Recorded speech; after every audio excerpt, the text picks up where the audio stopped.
யாரோ அஜித் குமார் பேர் இந்தியாவில் தமிழ்நாட்டிலேருந்து வந்திருக்காரா. வயசு வேற 52 ஆகுதான். இந்த வயசுல அஜித் குமார் ரேசிங் அப்படின்னு சொல்லிட்டு ஒரு கம்பெனி ஆரம்பிச்சு ரேசிங்கில் போய் இவர் என்னத்தை பண்ண போறாரு? 52 வயசுல ரேசிங் அஜித் குமார் ரேசிங்னு சொல்லிட்டு ஆரம்பிக்கிறதுக்கு இவர்கிட்ட என்ன இருக்கு?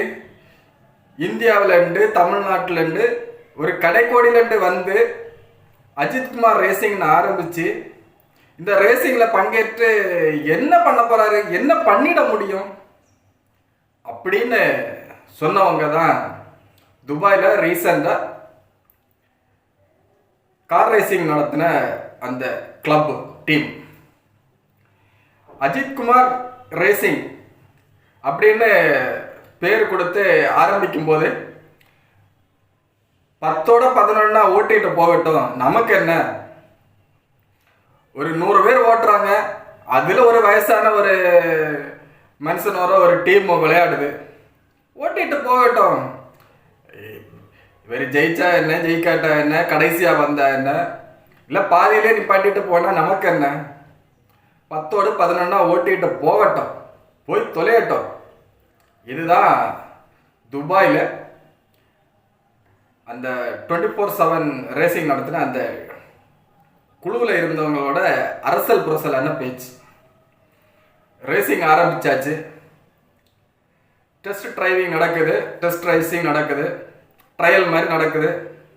ஒரு மிகப்பெரிய ஆக்சிடென்ட். அவ்வளோதான், முடிஞ்சிச்சு, சோலி முடிஞ்சிச்சு.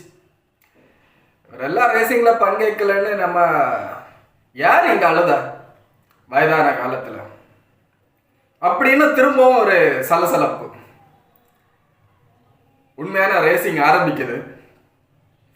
ரேசிங் ஆரம்பிக்கும் போது அந்த மைதானத்துல அந்த கிளப்ல இருக்க அந்த போட்டியை நடத்துறவங்களுக்கு எல்லாம் ஒரே ஆச்சரியம். என்னடா இது, நம்ம எவ்வளோ போட்டிகள் நடத்திருக்கோம், ஏதோ 10 பேர் 15 பேர் 50 பேர் 100 பேர் தான் வந்து அந்த போட்டியை பார்ப்பாங்க, அதுவும் கடமைக்காக பார்ப்பாங்க. அதுவும் அந்த போட்டியில் பங்கேற்றவர்களோட நெருங்கிய சொந்தக்காரங்களா இருக்கலாம், உறவினர்களா இருக்கலாம், இல்லை நண்பர்களா இருக்கலாம், இல்லை அந்த கிளப்பில் உள்ளவங்களா இருக்கலாம். இது என்ன ஒரு பெரிய ஒரு படையை வந்து நிற்குது, ஒரு சுனாமியை வந்து நிற்குது. இந்த மாதிரி ஒரு பெரிய சுனாமியை நம்ம பார்த்ததே இல்லையே, யாருக்காக இவங்க எல்லாம் வந்திருக்காங்க அப்படின்னு திரும்பவும் பேசுறாங்க.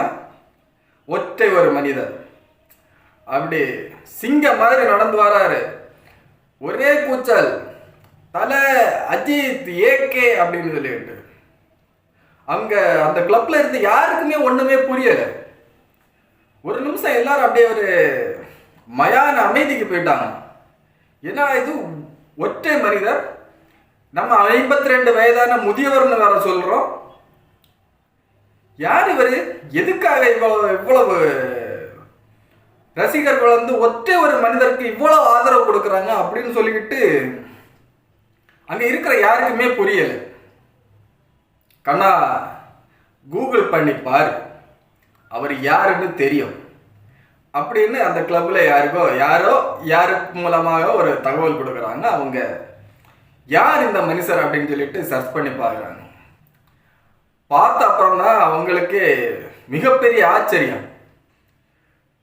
ஒரு நடிகன், இந்தியாவில் தமிழகத்தின் ஒரு கடைக்கோடியில் இருக்கிற ஒரு தமிழன், ஒரு நடிகன், அந்த நடிகனுக்கு இவ்வளவு ஃபேன் பேஸா, அதுவும் அவங்க சொந்த ஊர்ல ஏதோ போட்டி நடந்து வந்தா பரவாயில்ல, இந்தியா எங்க இருக்கு, துபாய் எங்க இருக்கு, நம்ம இங்க ஒரு போட்டி நடத்துறோம், இங்க இவ்வளவு ரசிகர்கள் வந்து இவ்வளவு ஆதரவு கொடுக்குறாங்களே, யார் அப்படின்னு சொல்லிட்டு அவங்க விசாரிச்சாதான் தெரியுது, தமிழகத்தின் மிகப்பெரிய ஸ்டார்.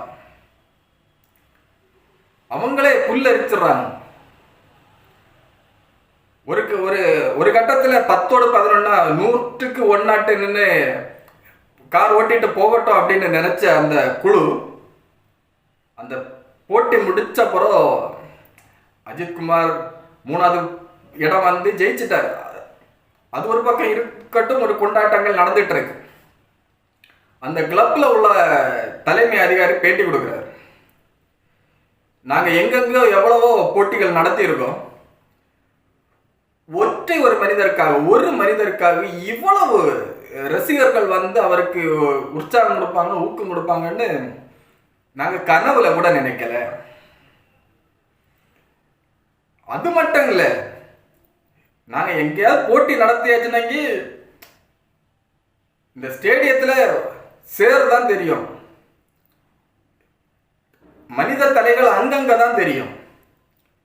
ஆனா இன்னைக்கு சேர தெரியல, ஃபுல்லா ஆடியன்ஸ் நிரம்பி இருக்காங்க. அஜித் குமாரின் கார் போகும்போது அங்கங்க ரசிகர்கள் இருந்து ஆதரவு கொடுக்குறாங்க. ஒரே இடத்துல கூட்டமா நிக்கல, தனித்தனியா பிரிஞ்சு அங்கங்க அந்த வண்டி போகும்போது கூச்சல் இட்டு கைத்தட்டி ஒரு உற்சாகப்படுத்துறாங்க. இந்த மாதிரி ஒரு மனுஷனுக்கு இவ்வளவு ரசிகர்கள் இருப்பாங்கன்னு நாங்க கனவுல கூட நினைக்கல. இனி நாங்க எங்க போட்டி நடத்தினாலும் நாங்க இந்த மனிதரை, அஜித் குமார்ங்கிற மனிதரை, அஜித் குமார் ரேசிங் என்கிற ஒரு அந்த டீமை நாங்க அழைக்காமல் இருக்கவே மாட்டோம். காரணம், ஒரு மனிதர் மேல இத்தனை மக்கள், இத்தனை இளைஞர்கள் இவ்வளவு வெறி கொண்டு ஒரு அன்பை செலுத்துறாங்கன்னா, இந்த அன்புக்காகவே நாங்க இதை இனி தொடருவோம் அப்படின்னு சொல்லிட்டு ஒரு பேட்டி கொடுத்துருக்காரு. பாருங்க, முதல்ல 52 வயதான முதியவருக்கு இங்க என்ன வேலைன்னு கேட்ட ஒரு நிர்வாகம் ஒற்றை ஒரு மனிதருக்காக இவ்வளவு ஒரு கூட்டம் கூடின உடனே அவர் யாருன்னு விசாரிக்கிறாங்க. விசாரிச்சாதான் தெரியுது அவரோட பலம் என்ன. அந்த ஒற்றை ஒரு மனிதருக்கு அவங்க காட்டின அந்த பலத்தை கூட அவங்க தெரிஞ்சுக்கிட்டாங்க. இதுதான் அஜித் குமார். ஆளை பார்த்து, ஒரு அவருடைய வயதை பார்த்து ஒரு முடிவுக்கு எப்போதுமே வரக்கூடாதுங்கிறதுக்கு ஒரு சிறந்த உதாரணம். அஜித் வேணா ரசிகர்கள் வேண்டாம், ரசிகர் மன்றம் வேண்டாம்னு சொல்லிட்டு கலக்கலாம். அவர் எப்ப ரசிகர்கள் வேண்டாம், ரசிகர் மன்றம் வேண்டாம், உங்க வேலையை பாருங்க, உங்க குடும்பத்தை பாருங்க, படிப்பை பாருங்கன்னு சொன்னாரோ அப்பதான் அஜித் மேல ரசிகர்களுக்கு மதிப்பும் மரியாதையும் கூடிச்சு. அது வரைக்கும் வெறும் ரசிகனா இருந்தவர் அடுத்தது வெறி கொண்ட ரசிகனா மாறிட்டார். அஜித் ரசிகர்களையும் துபாயில நடந்த ரேசிங்ல நான் இப்ப இந்த வீடியோல சொன்ன நிகழ்வுகளையும் பற்றி நீங்க என்ன நினைக்கிறீங்க அப்படிங்கிறத கமெண்ட்ல சொல்லுங்க. லைக், கமெண்ட், ஷேர், சப்ஸ்கிரைப் பண்ண மறந்துடாதீங்க. இன்னொரு அருமையான வீடியோவில் சந்திப்போம். பார்ப்போம்.